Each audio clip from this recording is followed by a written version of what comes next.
Thenandal films வெளியீட்டில் தெய்வா productions தயாரிப்பில் modern கொடை விழா வெற்றி நடை போடுகிறது. மிஸ்டர் கோல்ட் கடலை தான் வாங்குறேன். ஏன் தெரியுமா? சாதாரண ஆயிலை விட சமையல் டேஸ்டாவும் இருக்கும், ஹெல்தியாவும் இருக்கும். YSR புரொடக்ஷன் யுவன் சங்கர் ராஜா தயாரிப்பில் ரியோராஜ் நடிப்பில் ஸ்வீட் ஹார்ட் வெற்றி நடை போடுகிறது. இப்போ நீங்க சொன்ன இந்த விஷயத்தை நீங்க யாருக்கு ஆர்கியூ பண்ண வந்திருக்கீங்க?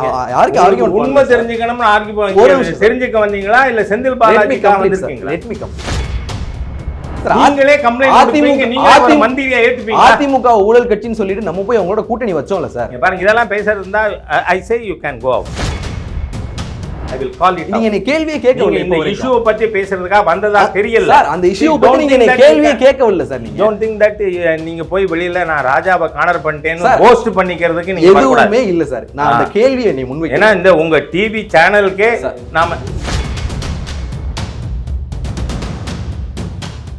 ஐபிசி தமிழ் நேயர்களுக்கு வணக்கம். சிறப்பு நேர்காணல் நிகழ்ச்சிக்கு உங்களை வரவேற்பதில் மகிழ்ச்சி. இன்னைக்கு தமிழ்நாடு பாஜக டாஸ்மாக் தலைமை அலுவலகத்தை முற்றுகையிட்டு போராட்டம் நடத்தப்படும் அப்படின்னு அறிவிச்சிருந்தாங்க. அந்த போராட்டம் நடக்கிறதுக்கு முன்னாடி பாஜக தலைவர்கள் கைது செய்யப்பட்டு இப்போ விடுவிக்கப்பட்டிருக்காங்க. தொடர்பாக பேசுறதுக்காக பாஜகவினுடைய மூத்த தலைவர் திரு ஹெச் ராஜா நம்மளோட நினைக்கிறா பேசுகிறோம். சார் வணக்கம். வணக்கம். இன்னைக்கு போராட்டத்தில் என்ன சார் நடந்தது? போராட்டத்தில் அதாவது ஒரு திறமையில்லாத முதலமைச்சரின் கீழ் இருக்கின்ற திறமையில்லாத போலீஸ் டிபார்ட்மெண்ட்டோட முழு லட்சணமும் இன்றைக்கி தெரிஞ்சுது.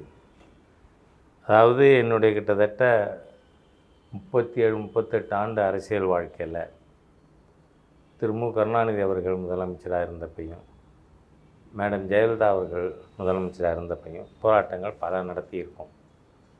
ஆனால் அப்போல்லாம் இந்த மாதிரியாக எந்த ஒரு ப்ரிப்பேர்ட்னஸும் இல்லாமல் ஹேப் ஹெசார்டாக ஒரு சென்ட்ரலி ரூலிங் பார்ட்டியினுடைய ஸ்டேட் லெவல் லீடர்ஸ் அண்ட் ஒர்க்கர்ஸை இந்த காவல்துறை நடத்திய விதம் இது ரொம்ப வெட்கப்பட வேண்டிய ஒரு விஷயமாக இன்றைக்கி இருந்தது. பஸ்ஸுலேயே வச்சுக்கிட்டு ஒரு 40 பஸ்ஸில் சிட்டி பூரா சுற்றி வராங்க, எங்கேயுமே மண்டபம் கிடைக்கல. சரி, அவங்க கிடச்சிருக்குன்னு சொல்லி அழைத்து சென்ற மண்டபங்களை பார்த்திங்கன்னா பல மாதங்களாக திறந்து உபயோகப்படுத்தாத சமுதாய கூடங்களாக இருக்குது. ஒரு மண்டபம் கூட இல்லை. நீங்கள் ஜெயில் மேனுவல்லே ஜெயிலில் என்னென்ன வசதிகள் இருக்கணும், அதுலேயும் இந்த டேக்ஸ் பேயர்ஸ் அந்த மாதிரி இருந்தால் அதுக்கு எக்ஸ்ட்ரா ஃபெசிலிட்டிஸ் இருக்கணும். அப்படியெல்லாம் இருக்கும் பொழுது ஒரு முதல்ல இது ஜனநாயக விரோதமான ஃபேசிஸ்ட் கவர்மெண்ட் ஸ்டாலினோடது. அவங்க இதை அனுமதிச்சிருக்கணும், ஆனால் அனுமதிக்கலை. ஓகே, அப்படியா கூட ஹேண்டில் பண்ண தெரிய வேண்டாமா? ஆகவே ஒரு எந்த திறமையும் இல்லாத ஒரு ஹேப் ஹெசார்டு இதாக பண்ணக்கூடிய அமெச்சூரிஸ் அட்மினிஸ்ட்ரேஷன் எப்படி பல்லிழிக்கும் அப்படின்னு இன்றைக்கி பார்த்தோம். இல்லை, இது சட்டம் ஒழுங்கு பிரச்சனைக்காக தான் வந்து காவல்துறை நடவடிக்கை எடுத்திருக்கு. திமுக கூட்டணியில் இருக்கிற விசிக தலைவர் திருமாவளவன் என்ன சொல்கிறாருன்னா, பாஜக டாஸ்மாக்கு எதிராக போராடுறாங்க அப்படின்னா அதை வந்து நான் வரவேற்கிறேன். ஆனால் இவங்க அரசியலுக்காக இதை பண்ணாங்கன்னா இதனால எந்த பிரயோஜனமும் இருக்காது, சட்டம் ஒழுங்கை காப்பாற்றணுன்றதுக்காக இந்த நடவடிக்கை எடுக்கப்பட்டிருக்கலாம் அப்படின்றார். அதாவது ஸ்டாலின் எதிர்கட்சி இருந்தபொழுது என்ன சொன்னார்? எதிர்கட்சி அரசியல் செய்யாமல் அவியலா செய்யும்னு. என்ன, இது அரசியலே இல்லை, நீங்கள் கொள்ளையர்கள். ஏனென்றால் 2 வருஷத்துக்கு முன்னாடி செந்தில் பாலாஜி கைது செய்யப்பட்ட உடனேயே வெளியில் வந்த விஷயம், அவர் கைது செய்யப்பட்டது திராவிட முன்னேற்ற கழகம் கொடுத்த புகாரின் அடிப்படையில். ஏன்னா அந்த புகாரில் அவருடைய டிரான்ஸ்போர்ட் டிபார்ட்மெண்ட்டில் வேலைக்காக அவர் பணம் பெற்று அந்த அவர் ஒப்புக்கொண்டு இருக்கார், பணம் நான் வாங்கினேன், ஆனால் நான் திருப்பி கொடுத்து எல்லாருக்கும் செட்டில் பண்ணிட்டேன் அப்படின்னு சொல்லி அவர் சொன்னார். ஆனால் அதை சுப்ரீம் கோர்ட் அந்த வாதத்தை ஏற்றுக்கொள்ளவில்லை. ஹைகோர்ட் அதை ஏற்றுக்கொண்டு அவர் விடுதலை செய்தது. ஆனால் சுப்ரீம் கோர்ட்டு அந்த வாதத்தை ஏற்றுக்கலை, அது திருப்பியும் இன்வெஸ்டிகேட் பண்ண சொன்னாங்க. அதன் அடிப்படையில் திராவிட முன்னேற்றம் கொடுத்த புகாரின் அடிப்படையில் தான் கைது செய்யப்பட்டார். ஆனால் அவர் 2 பிக் டிபார்ட்மெண்ட்டு தன் கையில் வச்சுருந்தார். ஒன்று டிரான்ஸ்போர்ட் டிபார்ட்மெண்ட், இன்னொன்று டாஸ்மாக். அந்த டாஸ்மாகில் எப்படியெல்லாம் அதுக்கு பேர் கரூர் கேங்கு. அந்த கரூர் கேங்கு அவர் தம்பி அசோக்குமார் தலைமையில் அவர்கள் வந்து தமிழ்நாட்டில் இருக்கிற எல்லா டாஸ்மாக்லையும், ஏன்னா இப்போ சமீபத்தில் 4 நாள் முன்னாடி கூட ஊடக நண்பர்களே வந்து டாஸ்மாக் கடைகளுக்கு போய் நீங்கள் வந்து ஒரு குவார்ட்டருக்கு எவ்வளோ எக்ஸ்ட்ரா வாங்குகிற, ஃபுல்லுக்கு எவ்வளோ வாங்குகிற அப்படியெல்லாம் கேட்டு 200 ரூபா இதுக்கு எங்கிட்ட வீடியோ கிளிப்பிங்ஸ் வச்சுருக்கேன். வந்து 200 ரூபா பாட்டிலுக்கு 240 ரூபா. எனக்கு தெரியாது எல்லாம் என்ன ரேட் இருக்குன்னு. இந்த 240 ரூபா வாங்குறத வந்து கவுண்டர்லே ஏன் 200 தானே போட்டிருக்குன்னு ஒருத்தர் கேட்குறார். இல்லை இல்லை அதெல்லாம் 240 தான்ப்பா அப்படின்னு. அப்போது 2-3 கடைகளில் போய் கேட்கும்போது சொல்கிறாங்க, எங்களுக்கு மாதம் 45,000 ரூபா கொடுக்கணும்னு கேட்குறாங்க, மாதம் 65,000 ரூபா கொடுக்கணும்னு கேட்குறாங்க, அதனால் நாங்கள் எங்களுக்கு வேறு வழி இல்லைன்னு.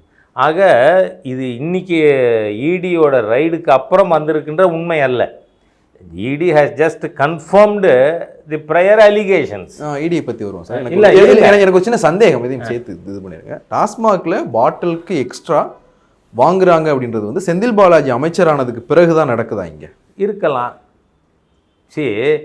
இடியே 3 ஆண்டுகள் தான் அதில் குறிப்பிட்டிருக்காங்க. அவங்களுடைய ப்ரிலிமினரி ரிப்போர்ட்டில் வந்து 3 விதமான முறைகேடுகள், தில்லுமுள்ளுகள் அதில் பட்டியலிடப்பட்டிருக்கு. ஒன்று, எம்ஆர்பியை விட அதிக விலைக்கு விற்கிறது. வந்து குவார்ட்டர்னா 10 ரூபா, ஃபுல்லுன்னா 30லேருந்து 40. ரொம்ப கன்செஷன் சில சமயம் நீ ஃபுல்லாக வாங்குற அதனால 30 வச்சுக்கோன்னு அந்த மாதிரி வாங்கியிருக்காங்க. சார் இப்போ இருங்க நான் சொல்றது, நீங்க இந்த மீடியா அது சொன்னீங்கல்ல, இல்ல சார் எனக்கு இடையில வருதுன்னா நான் I will call of the. இல்ல சார் ஒரு சின்ன டவுட் எனக்கு. இப்போ நீங்க மீடியால போய் that is not correct doubt எனக்கு சேர்த்து நீங்க கிளியர் பண்ணிட்டீங்கன்னா கிளியரா இருக்கும். பாத்து மீடியால போய் எடுத்தாங்க கடையில அப்படின்னா பல வருஷங்களா திரைப்படங்கள்ல வந்து காட்டிக்கிட்டு இருக்காங்க, டாஸ்மாக்ல போய் வாங்கினா பாட்டிலுக்கு எக்ஸ்ட்ரா 10 ரூபா வாங்கிட்டு தான் கொடுக்குறாங்க அப்படின்னு. அப்போ இது இந்த 3 வருஷத்தை மட்டும்தான் விசாரிப்பாங்களா, பியாண்ட் இது போய் விசாரிப்பாங்களா நான் கேட்டேன். சேர்த்து பதில் சொல்லிடுங்க. இடிக்கு கம்ப்ளைண்ட் எப்போ வந்திருக்கு, எந்த காலத்தை தொடர்பாக வந்திருக்கு அப்படிங்கிறத பார்க்கணும். ஆனால் when they start investigation, இப்போ வந்து இவங்க சொல்லிருக்க 1000 கோர்ந்து இட் இஸ் எ பீனட். என்னோட கணிப்பு 2 லட்சம் கோடி வரை இதில் ஊழல் இது வரைக்கும் செந்தில் பாலாஜியோட இந்த 4 வருஷத்துக்குள்ளேயே நடந்திருக்கும் அப்படிங்கிறது தான் என் அனுமானம். காரணம் என்னென்னா, ஆனுவல் டாஸ்மாக்கு ரெவென்யூ எவ்வளவு, அவனுடைய டேக்ஸ் ரெவென்யூவே 50 crores மேலே. அப்படின்னா குறைஞ்ச 25% டேக்ஸ் இருக்குது. அதுவே நான் ஸ்டேட் எக்ஸைஸ் மட்டும் சொல்கிறேன் என்ன, அதுவே வந்து உங்களுக்கு 51,000 கோடி அப்படின்னா அதனுடைய வால்யூம் எவ்வளோ இருக்கும்? மோர் தேன் 2 lakh crores. அப்போ அதில் நீங்கள் வாங்கியிருக்கிற 10 ரூபா, 30 ரூபா, 40 ரூபா இதெல்லாம் it good run into several 1000 crores. அது இருக்கும். அது ஃபுல் இன்வெஸ்டிகேஷன் வரட்டும். ஃபஸ்ட்டு அவங்களுக்கு கம்ப்ளைண்ட் வந்திருக்கிறது, அவங்ககிட்ட இருக்கக்கூடிய ஆதாரங்கள். ஏன்னா என்ஃபோர்ஸ்மெண்ட் டைரக்டரேட்டை பொறுத்தவரை டெஃபினட் இன்ஃபர்மேஷன் இல்லாமல் அவங்க ரைடு மேற்கொள்ள மாட்டார்கள். காரணம் என்னென்னா, நம்ம இப்போ போலீஸ் வந்து இன்றைக்கி எங்களெலாம் அரெஸ்ட் பண்ணாங்க, இது என்ன கேஸ் போடுவாங்க என்ன தெரியாது, என்ன வேணால் பொய் எழுதலாம் என்ன. ஆனால் இடி அப்படி பண்ண முடியாது. காரணம் ஸ்டேட்டு போலீஸ் வந்து அவங்களோட கேஸு ஃபெயிலாக போச்சு, கன்விக்ஷன் ரேட் இல்லைன்னா இவங்களுக்கு பெனால்ட்டி கிடையாது. பட் இடியில் அப்படி இல்லை. அதோடு மட்டும் இல்லை, இடியினுடைய கன்விக்ஷன் ரேட் இஸ் எபவ் 96%. அதனால் அவங்கள்ட்ட புது டேட்டாவாக இருக்கே சார். ஆமாம், எபவ் 96% இடி. You can verify and investigate. இந்த இன்வெஸ்டிகேட்டிவ் ஜேர்னல் சொல்கிறாங்களே, அதெல்லாம் உங்களுக்கு பழக்கம் இருக்கா? இருந்ததுன்னா நீங்கள் அதை பாருங்கள். இல்லை சார், இடியோட கன்விக்ஷன் ரேட் 96ன்றது வந்து இது வரைக்கும் இந்தியாவில் முதல் முறையாக நீங்கள் தான் சொல்லியிருக்கீங்கன்னு நினைக்கிறேன். நீங்கள் யூ கோ அண்ட் வெரிஃபைங்க. நான் சொல்லியிருக்கேன்ல, யூ கோ அண்ட் வெரிஃபை. ஆகவே சொன்னவங்க ஆதாரமாக கொடுத்துட்டீங்க, எங்களுக்கு ஈஸியாக இருக்கும்ல. இல்லைங்க, நான் ஏன் கொடுக்கணும்? நீங்கள் தான் சொன்னீங்க. இல்லை, எனக்கு வந்த தகவலை நான் சொல்லியிருக்கேன். சரி, நான் என்ன இது காட்ட முடியுமா? ஆன் கேமரால நீங்க ஒரு விஷயம் சொன்னீங்கன்னா நீங்க ஆதாரம் என் தகவல் அது எனக்கு ஈஸி இல்ல, ஆதாரத்தோட சொன்னீங்கன்னா ஈஸி இல்ல sir. unnecessarily don't indulge in some other matters. Okay, எனக்கு என்னன்னா, எனக்கு வந்திருக்கிற தகவல் இப்போது போலீஸுக்கு வந்து பனிஷ்மெண்ட் கிடையாது. இடி ஆஃபீஸர்ஸ் தப்பாக பண்ணாங்கன்னா பனிஷ்மெண்ட் உண்டு. அதனால் அவங்க ஆதாரங்கள் இல்லாமல் இறங்க மாட்டாங்க. ஒன்று. ரெண்டாவது, அவங்க 3 விதமான இது சொல்லியிருக்காங்க. ஒன்று, எம்ஆர்பி ரேட்டை விட அதிகம் வாங்கிறது. ரெண்டாவது, எல்லாத்துலேயும் பார்த்தா லாஸ்ட் டெண்டரர் சிங்கிள் பர்சனாக இருக்கார். அப்படின்னாலே முறைகேடு தான் அது டோட்டலாக. அது should not have been entertained. சரி, அடுத்து 3ஆவதாக வந்து அரசு அதிகாரிகளுக்கு இந்த லிக்கர் சப்ளையர் கம்பெனி இருக்குல்ல, அவங்கெல்லாம் லஞ்சம் கொடுத்துருக்காங்க. ஆக இந்த மாதிரி விஷயங்களை என்லிஸ்ட் பண்ணி அதன் அடிப்படையில் இப்போ ஒரு ப்ரிலிமினரி ரிப்போர்ட் கொடுத்துருக்காங்க. சார் ஒரு சின்ன correction, conviction rate in cases filed by ED since 2019 இஸ் 6.42. 6.4. நீங்கள் அது எங்கேருந்து எடுத்தீங்கன்னு தெரியாது, நான் உங்களுக்கு அப்புறமா ப்ரொவைட் பண்ணுறேன். Okay, we can go further. இல்ல சார், யூனியன் கவர்மெண்ட் பார்லிமெண்ட்ல கொடுத்த தகவல் செந்தில் சார். பாலாஜிக்கு வக்கீலா மாற வேண்டாம். இல்ல சார், நீங்க சொன்ன தகவல்ல ஒரு பிழை இருக்கு. இது இல்ல union government, that has to be verified. Union government பார்லிமெண்ட்ல சொன்னது இது. that has to be verified. அதுதானா? ஏன்னா இப்பெல்லாம் பார்த்தா பல தகவல் பொய்யா இருக்கு. ஸோ அதனால நான் வெரிஃபை பண்ணிட்டு சொல்றேன். ஓகே, இடி வந்து சம்பந்தம் இல்லாம ஒரு விஷயத்துல போக மாட்டீங்கன்னு சொன்னீங்க.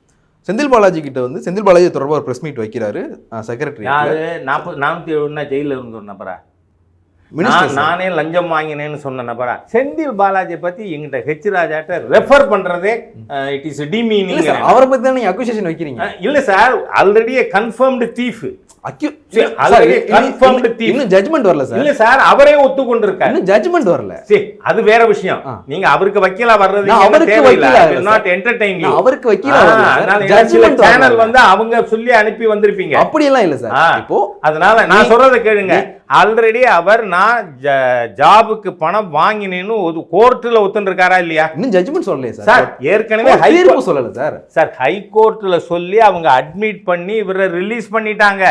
அதுக்கப்புறம் சுப்ரீம் கோர்ட் தான் அதை அக்செப்ட் பண்ண முடியாதுன்னு சொன்னது. அதனால தான் ரீஇன்வெஸ்டிகேஷன் அவர் ஒத்துண்டிருக்காருல்ல. ஜட்ஜ்மெண்ட் வரல. சரி, don't talk nonsense. சார் இல்ல சார், இப்போ இந்த அக்யூசேஷன் பத்தி ஏனா அவர் ஏற்கனவே ஒத்துண்டிருக்காரு. he is a thief, he has confessed thief. அது வேற கேஸ் சார். இப்போ இந்த அக்யூசேஷன் பத்தி பாருங்க, அவர் எப்பனிக்குமே character is indivisible. ஒரு இஷ்யூல ஒருத்தன் யோக்கியமா இருப்பான், இன்னொரு இஷ்யூல அயோக்கியனா இருப்பான்றது இல்ல. யோக்கியத அம்சங்கிறது ஒருத்தர் யோக்கியன் அல்லது அயோக்கியன்ங்கிறது. Senthil Balaji is a confirmed thief. இப்போ அவரே அட்மிட் பண்ணிருக்காரு, நான் லஞ்சம் வாங்கினேன் திருப்பி கொடுத்தேன்னு. அந்த செந்தில் பாலாஜிக்கு நீங்க பேசலாமா? you are holding brief for thief. இப்போ நீங்க சொன்ன இந்த விஷயத்தை நீங்க யாருக்கு ஆர்கியூ பண்ண வந்திருக்கீங்க? யாருக்கு ஆர்கியூ உண்மை தெரிஞ்சுக்கணும்னு ஆர்கியூ தெரிஞ்சுக்க வந்தீங்களா இல்ல செந்தில் பாலாஜிக்கு வந்திருக்கீங்களா? let me complete. இப்போ நீங்க சொன்ன விதண்டாவாதத்துக்கு நான் ஆளு இல்ல. இது விதண்டாவாதம் இல்ல. somebody else. விதண்டாவாதமே இல்ல சார். இந்த அக்யூசேஷனை அவர் மேல வச்சதுக்கு அவரே பதில் சொல்லியிருக்காரு. அதான் சொன்னேன். அவரே ஒரு திருடனே சொல்லிட்டானே. எந்த திருடனா நான் திருடனேன்னு ஒத்துப்பான்? குற்றம் சாட்டப்பட்டவங்க தரப்பு நியாயம்னு ஒண்ணு இருக்குல்ல சார், அவங்க சொல்றதை கேட்கணும்ல. நீங்க ஏற்கனவே லஞ்சம் வாங்கினா லஞ்ச பேர் வழி அட்மிட்டட், யூ ஹேவ் கன்ஃபெஸ்ட். அந்த கன்ஃபெஸ் பண்ண ஒரு தீஃப்கா எதுக்கு பேசுறீங்க? சரி சார், இந்த லாஜிக்க நீங்க சொன்னீங்க இல்லையா, ஒரு சென்ட்ரல் கவர்மெண்ட் டிபார்ட்மெண்ட் நீங்க வந்து நம்ப மாட்டீங்க. ஆனா ஏற்கனவே கன்ஃபர்ம்டு தீஃப், கன்ஃபர்ம்டு தீஃப்கா பேசுவீங்களா? இடி ஆபீசர் ஒருத்தர் லஞ்சம் வாங்கி கையும் களவுமா மாட்டினாரு. இந்த லாஜிக் எடுத்து போய் அங்க பொருத்த முடியுமா? நான் அவருக்காக பேசினேனா? நீங்க ஈடிக்காக பேசுனீங்களே. ஈடிங்கிறது இட்ஸ் a டிபார்ட்மெண்ட். ஓகே, அதுல 1-2 பேர் தப்பு பண்ணலாம். But is a confirmed confessed. எந்த கோர்ட் சொல்லுச்சு சார்? சார் நீங்க அந்த கேஸ் அப்படினா உங்களுக்கு தெரியல சார். இல்ல சார், ஒரு நிமிஷம் இருங்க. டிரான்ஸ்போர்ட் கேஸ் தெரியலனா இங்க வராதீங்க. டாஸ்மாக் கேஸ் பத்தி பாருங்க. ஃபர்ஸ்ட் செந்தில் பாலாஜி நீங்க அவருக்கு பிரீஃப் வாங்கிட்டு இங்க வந்திருக்கீங்க. என்ன அவர் பிரஸ் மீட் கொடுத்தார் சார், ஓபன் பிரஸ் மீட். அதனால சொல்றேனா, அதான் சொல்றேனா, எதுக்கு Senthil Balaji a confirmed confessed bribe taking thief. அப்புறம் அவர்தான் பேசாதீங்க, நீங்கள் மற்றதை பேசுவோம் நம்ம. ஏன்னா டாஸ்மாகில் பல கடைகளில் ஊடகங்களே போய் கேட்டிருக்காங்க. அதை நான் சொல்லும் பொழுது உடனே செந்தில் பாலாஜிக்கு பறிஞ்சுட்டு வரீங்களே. நான் இப்போ சார் பறிஞ்சிட்டு வந்தேன். அவர் மேலே ஒரு குற்றச்சாட்டு சொல்லியிருக்காங்க, எதிர்கட்சிகள் எல்லாம் சொல்லுது. அவரே பிரஸ்ல ஒரு பதில் சொல்லி சில கேள்விகளை கேட்கிறார். அவரே என்ன, இந்த இப்ப இருக்கிற இன்கம்பன்ட் சீஃப் மினிஸ்டர் குளித்தலையில பேசும்பொழுது செந்தில் பாலாஜி ஊழல் பெருவழின்னு பேசினாரா இல்லையா? அவர் மீது கம்ப்ளைண்ட் கொடுத்தது யாரு? திமுக. அப்புறம் நீங்க போய் சீஃப் மினிஸ்டர் ஆக்சுவலா கேட்கணும், உங்களுக்கு வெக்கமே கிடையாதா? நீங்களே கம்ப்ளைண்ட் மந்திரியா ஏத்துப்பீங்க. அதிமுக ஊழல் கட்சின்னு சொல்லிட்டு நம்ம போய் அவங்களோட கூட்டணி வச்சோம்ல சார். பாருங்க, இதெல்லாம் பேசுறது இருந்தா I say you can go out. I will call it. நீங்க கேள்வியே கேட்கவில்லை. இந்த இஷ்யூவை பத்தி பேசுறதுக்கா வந்ததா தெரியல சார். அந்த இஷ்யூவை பத்தி நீங்க கேள்வியே கேட்கவில்லை சார். நீங்க don't think that நீங்க போய் வெளியில நான் ராஜாவை கார்னர் பண்ணிட்டேன்னு போஸ்ட் பண்ணிக்கிறதுக்கு நீங்க எதுவுமே இல்ல சார். நான் அந்த கேள்வியை நீ முன்வைக்கிறேன். ஏன்னா இந்த உங்க டிவி சேனலுக்கே நாம உங்க டிவி சேனல்ல நான் என்டர்டெயின் பண்ணணுமா கூடாதான்ற ஒரு முடிவு எடுக்க வேண்டியிருக்கும். அந்த கேள்வி ஏன்னா you call a thief a thief. ஏன்னா ஸ்டாலினே சொல்லியிருக்கார், குளித்தலையில பேசினார். உங்களுக்கு அந்த இதெல்லாம் வீடியோ கட்டி பார்த்துருக்கேன் சார். அப்புறம் என்ன நீங்க என்ன பண்ணியிருக்கணும்? இப்போ வந்து இன்னைக்கு எங்க சீஃப் மினிஸ்டர்கிட்ட போய் எங்க உங்களுக்கு கொஞ்சம் கூட வெக்கம் நாணம் இருக்காதா? நீங்களே இது பண்ணவரை மந்திரியா வச்சுக்கலாமா அப்படின்னு கேட்டிருக்க வேணாமா? அது கேட்குற தைரியம் உங்களுக்கு உண்டா? எந்த சேனலுக்காக உண்டா? சேனல் பூரா அறிவாலயத்துக்கான சர்வீஸ் பண்றவங்களா இருக்கீங்க. Don't do that. Be honest, little bit of honesty is required with a journalist. நீங்கள் கேள்வியே கேட்கவில்லை சார். நீங்கள் ஏன் அவங்களத கேட்குறீங்க? நீங்கள் சீஃப் மினிஸ்டர்கிட்ட போங்க. ஏங்க நீங்களே குளித்தலையில் பேசுனீங்களா இல்லையா? அந்த நபரை நீங்களே உங்கள் மந்திரி சபையில் சேர்க்கலாமா? அவரை டிஃபெண்ட் பண்ணலாமா? சரி, அவரே கன்ஃபஸ் பண்ணியிருக்கார். இதையெல்லாம் பேசாமல் எங்கிட்ட வந்து என்ன கிராஸ் எக்ஸாமின் பண்ணுறீங்களா? இந்த டாஸ்மாக் கேஸில் ஸ்டாலின் எப்படி சார் A1 ஆனார்? அதுக்கு விளக்க சொல்லுங்கள். நான் சொன்னேன், ஒரு அரசாங்கத்தின் தலைமைக்கு தெரியாமல் எந்த விதமான பாலிசிஸும் நீங்கள், ஏன்னா ஃபஸ்ட்டு நீங்கள் ஒரு பிடர் எல்லா கேஸ்லையும் அது சீஃப் மினிஸ்டர் தெரியாமல் நடக்குமா சார்? மணீஷ் சிசோடியா கைதாகி ஜெயிலில் இருந்தாருன்னா அதில் யார் பிரதான குற்றவாளியாக இப்போ வந்திருக்காரு? கெஜ்ரிவால். அதனால் இவருக்கு தெரியாமல் நடந்திருக்க வாய்ப்பு கிடையாதுங்கிறதுனால அவர் A1 சொல்லியிருக்கார் மாநில தலைவர். ஓகே, இப்போ இடி சொல்கிற விஷயங்கள் எல்லாம் முன்னாடியே திரு அண்ணாமலை அவர்களுக்கு தெரியுது, அது எப்படி சார்? சார், செய்தி வந்து இவர் 10 ரூபா வாங்குறார், 30 ரூபா வாங்குறார் அப்படிங்கிறதெல்லாம் ஏற்கனவே வெளியே பப்ளிக் டொமைனில் இருக்கா? இல்லை அண்ணாமலை சார் தான் முதல் சொன்னாரா? இல்லை பப்ளிக் டொமைனில் இருக்குல்ல. இல்லை, இடி சொன்னது அந்த 1000 கோடி ரூபாய் எப்படி சார் அவருக்கு தெரிஞ்சது? என்னைக்கு சொன்னார்? இவங்க அறிக்கை கொடுக்கறதுக்கு முன்னாடி சொன்னாரா? முன்னாடி சொன்னார். இல்லை, நீங்கள் அவர் 1000 கோடிங்க. நான் வந்து அதுக்கு முன்னாடி நான் சொல்லியிருக்கேன். இவங்க அறிக்கை கொடுக்கறதுக்கு முன்னாடியே மோர் தேன் 4000 crores சொல்கிறாங்க, மோர் தேன் 40,000 crores சொல்கிறாங்க. இதெல்லாம் பப்ளிக் டொமைனில் இருக்கா இல்லையா? அதனால் it could be even 2 lakh crores. அதனால் ஃபுல் இன்வெஸ்டிகேஷன் நடந்ததுக்கப்புறம் தான் தெரியும். ஓகே, இல்லை சார், ஃபுல் இன்வெஸ்டிகேஷன் நடக்கிறதுக்கு முன்னாடியே ஏன் சார் ஒரு பொலிட்டிக்கல் பார்ட்டிக்கு பப்ளிக்கில் ஒரு இஷ்யூக்காக டிமாண்ட் பண்ண, அஜிடேட் பண்ண ரைட் இருக்கா இல்லையா? டெமோக்ரஸி ரைட் இருக்கு. அப்போ இது வந்து ஃபாசிஸ்ட் கவர்மெண்ட் தானே ஸ்டாலினோடது? ரைட் இருக்கு. ரைட் இருக்கு. That right you should have allowed. அதுக்கு பயம் ஸ்டாலினுக்கு. அதனால இப்போ பிஜேபி குறவழியை நெருக்கிறார். இது தொடர்ச்சியாக வந்து இப்போ சட்டம் ஒழுங்கு எப்படின்னு கேட்டிங்க. திரு அண்ணாமலை அவர்கள் வந்து நாங்கள் தேதி குறிப்பிடாமல் போராடுவோம். நீங்கள் காலையில் வந்து என்கிட்ட ஃபோனில் பேசும்போது சொன்னீங்க 1990 முலாயம் சிங் கவர்மெண்ட்டுக்கு உத்தரப்பிரதேசத்தில் என்ன நடந்ததோ அது இங்கே நடக்க முடியும். 89 முலாயம் சிங், நான் சொன்னதை திரிச்சு பேசப்படாத தயவு பண்ணி ராஜாட்ட. ஏன்னா நான் 10 வருஷம் முன்னாடி உங்கள்கிட்ட சொல்லியிருந்தாலும் நான் அதே வார்த்தை எனக்கு ஞாபகம் இருக்கும். முலாயம் சிங் எந்த மாதிரி நடந்துட்டாரோ அப்படி MK ஸ்டாலினும் நடந்துக்கிறார். அதனால் what happen to his government later on will happen to him. இதில் என்ன தப்பு இருக்குது? என்ன தப்பு கண்டுபிடிச்சிங்க நீங்கள்? இல்லை சார், இப்போ அண்ணாமலை கிராஸ் எக்ஸாமின் பண்ண வரீங்க. அண்ணாமலை அவர்கள் வந்து நாங்கள் தேதி குறிப்பிடாமல் போராடுவோம், திடீர்னு போராட்டம் நடத்துவோம், அது லாண்ட் ஆர்டர் இஷ்யூ கிரியேட் பண்ணுறது தானே சார்? இல்லை, நான் என்ன சொல்கிறேன், இன்றைக்கி நீங்கள் அனுமதிச்சிருந்தால் அது நாகரிகமான ஜனநாயக ரீதியிலான ஒரு அணுகுமுறையாக இருந்திருக்கும். ஆனால் இந்த fascist Stalin has not allowed this agitation which is our democratic right. அது நீங்கள் பண்ணாததுனால நாங்கள் இனிமேல் அந்தந்த இடங்களில் திடீர்னு நீ இப்போ சாலை மறியல் பண்ணு, இல்லை அந்தந்த மந்திரி வீட்டுக்கு போ, அந்தந்த டாஸ்மாக் கடைக்கு போன்னு சொல்லலாமே. ஏன்னா ஜனநாயக ரீதியிலான ஒரு போராட்டத்தை அரசு அனுமதிக்கவில்லை அப்படின்னா அரசு குற்றவாளி. அப்போ இந்த குற்றவாளி சர்க்காரை எப்படி டீல் பண்ணுறது? அப்படி தான் பண்ண வேண்டியிருக்கும். அதுக்காக சொல்லியிருக்கார். ஓகே சார், நன்றி சார். நல்லது, நன்றி. மற்றொரு நிகழ்ச்சி சந்திக்கலாம். நன்றி, வணக்கம். தேனாண்டால் பிலிம்ஸ் வெளியீட்டில் தெய்வா புரொடக்ஷன்ஸ் தயாரிப்பில் மாடர்ன் கொடை விழா வெற்றி நடை போடுகிறது. மிஸ்டர் கோல்ட் கடலை எண்ணெய் தான் வாங்குறேன். ஏன் தெரியுமா? சாதாரண ஆயிலை விட சமையல் டேஸ்டாவும் இருக்கும், ஹெல்தியாவும் இருக்கும். YSR புரொடக்ஷன் யுவன் சங்கர் ராஜா தயாரிப்பில் ரியோ ராஜ் நடிப்பில் ஸ்வீட் ஹார்ட் வெற்றி நடை போடுகிறது.